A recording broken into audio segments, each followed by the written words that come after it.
Good morning, good afternoon, good evening. This is Cesar Velasco, martial artist, photographer, and a dad. Ang special guest po natin ngayon, all the way from the Philippines, isang malupit na fighter, practitioner, martial artist, at isang nirerespeto sa larangan ng karate, si Shihan Rapi Conchi Jr. Magandang umaga po rito sa UK, magandang gabi sa Pilipinas. Good afternoon sa inyo. Ayun, ako po. Alam ko po, busy kayong tao, hindi tayo magkatsambahan sa oras eh.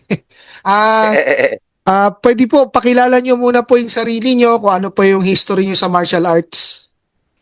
Ako kasi, I'm Rapi Conchi Jr. From Puma Philippine Martial Arts Association. Ang Grandmaster ko ay si Erineo Gargiula, dating PC. Pero, nagsimula sila sa Bansay. Sila magkapatid ni Rolando Gargiula. Tapos, ang nagsimula yung Bansay, 60s yun. Ang kanilang founder si Larry Escotin. Tapos si Sir Lando, naging presidente ng Bansay, pero sinuporta naman ni Erineo Gargiula, yung aking founder, sa kanilang father na si Graciano Tatang Gargiula. Tapos nagkaroon ng problem yung Bansay, family problem si Lando Gargiula. Nagtayo si Sir Eren ng Puma, Philippine Martial Arts Association. Way back 1975. Tapos doon ako simula yung 80s na sa Puma. Yun. Shihan Rapi, ano po yung nag-impluwensya sa inyo? Sino po o ano po yung dahilan? Bakit pinasok nyo ang larangan ng karate at martial arts? Kasi bata pa talaga ako sa katanduan sanay na ako sa mga street fighting eh. Lumalaban talaga ako. Tapos sa school, elementary hanggang high school, ako kinukuha nila maglaban ng boxing. School ako na mag-isa. Pili nila. Kaya pagpunta ko ng Maynila, naghanap ako ng sport, napunta ako sa karate. Oh. So doon pa lang po, makikita nyo na, may dalawang style na kayong pinapractice, ano po? Oo. Yung ano naman po, tawag nito, paano nyo nakita yung pagkakahawig ng boxing sa karate? Napakinabangan nyo po ba yung pagiging boxer nyo? Oo. Pakiabang kasi, share mo yung lalaman mo rin sa karate. Pagkahawig lang sila, kung pinasok ko yung boxing, siguro, baka kung saan ako napunta. Iba na, Malamang, champion na rin kayo ngayon sa Pilipinas. Siya, ano nga pala, tawag nito, nung nagsisimula kayo, nakita ko dun sa ano nyo, dami nyo naging, competition. Dumadayo kayo sa iba't ibang parte ng Pilipinas. Ngayon po, na kayo ay isa ng malaki na ang experience nyo sa martial arts, lalo na sa karate. Ano po ba yung nakikita nyong nawala na nung unang panahon, kumpara ngayon? Ano na yung mga comparison na nakikita nyo? Yung old school kasi talagang hard yung training nun. Talagang walang mga armor. Hindi kagaya ngayon, parang mga pitik-pitik na lang, yung mga suntok sa yung mga sipa nila, saka yung katanga nila, iba na eh. Parang saltik-saltik na lang. Hindi kung araw, pag sumipa ka talaga sa kahit sa kata, talagang solid eh. May pagkakaiba na sila. Malaki na po ang pagkakaiba, ano po? Oo, laki. May armor. Kami nung araw, walang armor. Talagang pamagaan ng dibdib talaga. Uwi mo sa bahay, lahat na katawan mo, pasa. Yun po yung maganda nung unang panahon ano po? Opo. Sa ano po siya, ang tawag nito, nung mga panahon na nananalo na kayo, tapos nagkakaroon na kayo, ano yung dahilan? Bakit biglang gusto nyo na magturo? Ano yung nakita nyo? Para ma-share din yung nalalaman ko rin sa kanila. May bahagi rin nila sa iba pag kanila mga pangkuhan, kamag-anak, mga kaibigan, saka kung gusto nila magturo, ng gym, pagtayo, may tuturo nila. Siya, yung mga panahon na nagtuturo na kayo, dumating ba kayo sa punto na na nabibitbit nyo yung mga estudyante nyo sa mga training at mga competition, nakikita nyo na malaking impluensya ba yung meron din silang alam bukod sa karate, katulad ng Kali Arnis, yung mga ganong back cross training. Ano masasabi nyo po doon? Okay, oo. Maganda yan, Sinsi, kasi pag sa cross training, di na nakapokus sa isa. Gaya ko, yung nag-black belt na ako eh.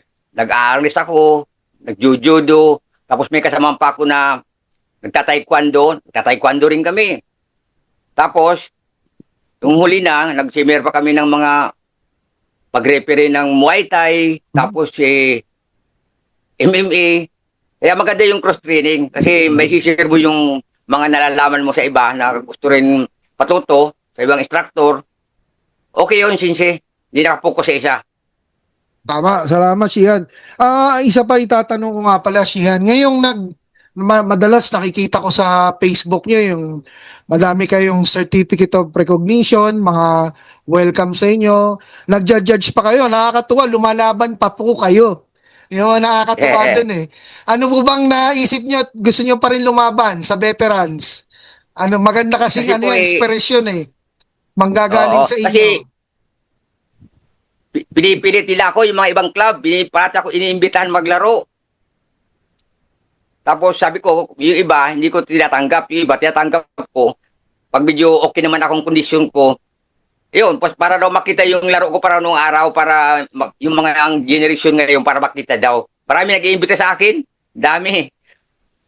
Nakakatuwa nga siya, nakita ko yung inspiration nila eh, natutuwa ako eh. Sabi ko sana pag ganyan na rin ang edad ko, ganyan pa din ako eh. Nakakatuwa eh. Ang ganda ng katawan nyo, na-maintain nyo yung katawan nyo. Ano po ba yung typical na kinakain nyo, normal? Wala naman, inaalagaan lang ni Mrs. Alaga, tsaka, meron kaming gym kasi, nag-gym talaga ako. Hanggang ngayon, nag-gym pa rin ako. Lalo pag magre-referee ako, nag-gym pa rin ako. Kung lang, tamang pagkain lang din. Saka alaga ni Mrs. Talaga naman, hindi po pinababayad. Siya naalala ko nung parang last year ba o 2 years ago, sumali kayo sa competition online dun sa World Masters Karate Federation. Yun po ba? Kilala ko rin O, yung founder nila, si Shihan Feng Sheng ba yun? Yung founder nila. si Ching, oo. O si Shihan Chinese. Feng Sheng. Ano po Kinukuha nga ba? ako nun. Ano po bang nagtulak sa inyo na mag-participate doon para naman sa mga kaibigan nating gusto rin sumubok? Para may pakita ko rin yung kakayahan ko sa pagkata, kahit na medyo senior na ako, pinakita ko na lumaban ako. Kahit yung mga kalabang ko doon, mga kompay, mga teenager eh. Ako lang ata ang pinakamatanda doon eh. Unti lang matanda doon eh. Ano, pero Shihan, Para may- kitang-kita naman. Kayang-kaya pa. Kayang-kaya pa. Salamat. Oh. Shihan, ngayon po ba meron pa rin kayong karate club or madalas guest na lang kayo?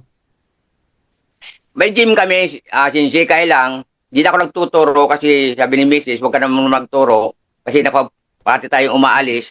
Pero nag-i-ensayo ako sa gym, saka yung mga anak ko nag-i-ensayo, pero bodybuilding sila. May gym pa rin ako hanggang ngayon. Hmm. Maraming gusto Eh, magpaturo. okay. Maraming gusto magpaturo sa akin, mga kamag-anak, kaibigan. Sabi ko kasi, hindi ko na kayo maasikaso. Kaya yun, hindi ko sila maturuan. Oh, panay ang biyahe niyo, eh, no? Panay ang punta niyo kung Mm. saan-saan eh. Nakikita ko nga. Yung mga ano siya, tawag nito, yung mga kadati niyong kasabayan. Tawag nito, may pagkakataon pa rin, nakikita ko sa Facebook, nagkikita-kita kayo. Ano na po bang rango niyo at yung red belt po nga nakita ko eh, ano na ang rango niyo po? Sa ngayon, sinsi ko na talaga ako eh. 10 degree na ako. Red 10 belt na. degree. Okay, wow. Oo. Congratulations po. Hanshi na ba o Red belt. Shihan?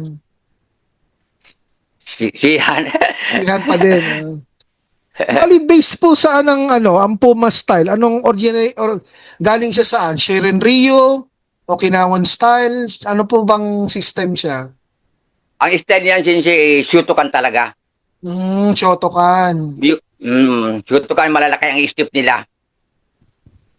No, dahil malalaki yung step nila, no? Saka lowered Oh, sila, eh, no? parang kundi Shotokan talaga style nila. Kaya lang, sabi Puma, ang founder kasi Philippine Union Martial Arts Association. Kaya, pero ang style niya, Shotokan siya. Tapos, ano na lang, collaborate na lang, minix na lang niya sa mga iba pang Oh, klaseng system. yung kata ng ginawa ng founder namin, parang revise niya. Pero nanggaling din yun sa mga kata ng mga kwan. Kasi dati naman siyang bansay nung araw eh. Oh, yung Bansay, alam ko din po yun. Napapanood ko nung Mm. bata ako pag nanonood ako ng karate tournament sa Novaliches eh. Yan ang mga sikat na pangalan eh. Yung mga Lipoa Karate ni Roberto Gonzales. Yan, oo. Mga kila Roberto Gonzales, yung Komando, Yeah, Loren yeah, yeah. Rio, Combat Judo, yan, oo. mga Nagkabase ho nakalaban ba ko sa kayo? Iloilo.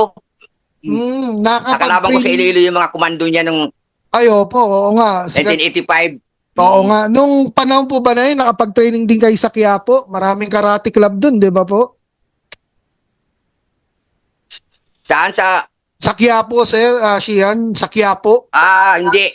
Hindi kami pinupuntahan lang namin yun, pero hindi ako nakapag-training doon. Nakikita ko lang sila pag pumupunta ako sa Quiapo. Marami akong nakitang karate club dun eh. Tapos Oo, marami yung kay... Shian yung Hmm? ngayon, kung anong ba maibibigay niyo mga message sa mga bagong katulad ko na nagsisimulang magturo, ano ba maipapayo nyo sa aming mga bago sa tulad yung dumaan na sa maraming experience?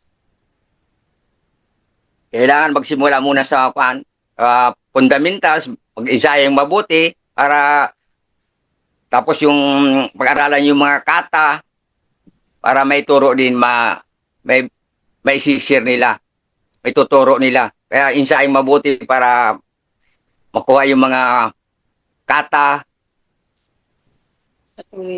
Tapos yan, tawag po nito, yung mga estudyante po ngayon, ano po yung normally ina-advise nyo, lalo na pag nagbibisita kayo sa mga tournament? Ano ba ang binibigay yung mga advice sa mga estudyante ngayon? Yung tulad, nangangarap maging katulad nyo. Dapat kasi umpisa muna yung disiplina sa sarili muna. Kailangan. Kasi kung wala kang disiplina, hindi ka gagaling.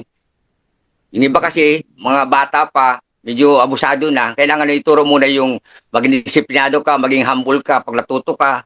Porque black belter ka na, ibig sabihin, maging humble ka pa rin. Always be humble. Yung kagaya ng iba dyan, natutunan ng konti, kala mo kung sino na. Kailangan maging respeto sa kapwa. Marami ho nun Disiplinado. siyan. Marami pong ganun, Mm. ano? Mm. Siyan, pag halimbawang nakaka-tournament nyo pa rin yung mga ka-level nyo, parang nagkikita kayo uli sa tournament, ano bang pakiramdam? Naku, ang sarap ng pakiramdam pag nakakalaban mo pa rin yung dating kalaban mo. Ah, Sabi nga hindi pa, sabi, babatiin ka. Hindi pa rin ang kumukupas. Sabi ko, hindi, kupas na. lang maganda, masarap ang kwentuhan no, Sian? Oo, tapos pagyayakapan kayong dalawa. Pagkaibigan na ka, kasi hindi na kagaya nung araw na mga wild-wild pa eh. Ngayon, pag nag-tournament kayo, naglaban kayo, wala na, mabait mo ka na. Yung bang, kasi matanda na rin eh. Nagyayakapan kayo. Sa ngayon, Sian, yung mga pag nakikipag-tournament kayo na ganyan, ano ang mga preparation nyo pag ilang buwan na? Halimbawa, naimbita kayo at gusto nyo lumaban, ilang buwan kayo nagte-training? Ako naman kasi, sinsi, madalas pag-ensayo eh. Kaya, continuous lang ensayo ko eh. Hmm. Kaya, kung magkasakuan yung katawan ko, na-adapt pa rin yung bilis, saka yung lakas ko andun pa rin. Kaya, basta tuloy lang ang ensayo. Pero kapag pinabayaan mo yung ensayo, wala, mabagal ka na yung kilos mo eh. Ano ba ang Sian, ano ba ang tip nyo sa bilis? Kasi maraming matigas, malakas. Pero yung bilis, kulang. Meron kasing tumatanda na bumabagal na. Kulang na sa speed. Siguro, may mga rayuma na sila, kunting sakit na, nagkakaedad na. Pero sa akin kasi, nakakuha ko pa rin yung speed ko eh. Nami-maintain ko pa eh. Mabilis pa yung kamay ko eh. Kumbaga sa likas na sa akin yung speed ko eh. Kasi yung sa probinsya ako, pag may kasuntukan ako, nauunahan ko pa eh. Nauunahan ko pa. Pag suntok niya, nauunahan ko pa. Ibig sabihin, parang sinsilikas sa akin yung speed ba. Natural na lang, ika nga po, Sian. Oo, Natural saka na po. ensayo pa, ensayo. Maganda. Nakakatuwa. Sian, tawag na ito, kailan ho ba kayo papasyal sa ibang bansa para makapagturo? Marami nag-iimbita sa akin, mayroon kang kumukuha sa akin na mag-apply, magturo eh. Ini-ignore ko lang tapos dito nga rin, maraming ating kumukuha sa akin mag-gym eh. Sabi ko, Hindi na masikaso sa isa pa. Kasi nung kabataan ko doon, wala akong ginawa. Puro turo, tournament. Halos araw-araw, nag-iinsayo. Kaya nakubukas ako, napagod na rin. Kaya naglaylo. Ay siya, nag-enjoy na lang kayo ngayon, di ba? Yan ang masarap doon, na-enjoy nyo na lang. Mm. Eh siya, no, alam ko busy kayo eh. Marami kayong dumala. Huling tanong ko na lang po. Ano po ba ang maibibigay nyong advice sa lahat ng mga nanonood, nakikinig sa atin kung paano dapat i-value ang pagte-training ng karate? Unang-una kasi dapat mag-aral ka, mag-disiplina muna sa sarili. Hindi yung porque nag-aaral ka, sabihin mo, magaling ka na. Okay, no. Kailangan talaga tapos makinig sa instructor, tapos maging humble, tapos mag-ensayo mabuti. Wala naman kasing gagaling ka kung hindi ka gagaling kung hindi ka mag-ensayo mabuti. Okay. Lahat naman kasi na sport, lahat yan, kung tamad ka, hindi ka gagaling. Kaya kailangan doon, sipag talaga ba para gumaling ka. Sabi nga, practice, practice, speaks perfect. Sabi nga nila. Yun. Siyan, maraming salamat po sa oras nyo ha. At binigyan nyo kami pagkakataon, di na tayo nag-abot palagi pero ngayon ayos na. Maraming salamat Siyan. Thank you sa oras. Magandang hapon po. God bless at magandang hapon din po sa family nyo. Os. Salamat din sa pag-interview. Maraming salamat. Maraming salamat Thank you po, very Siyan. much. Thank you very much. Os. Os. Os.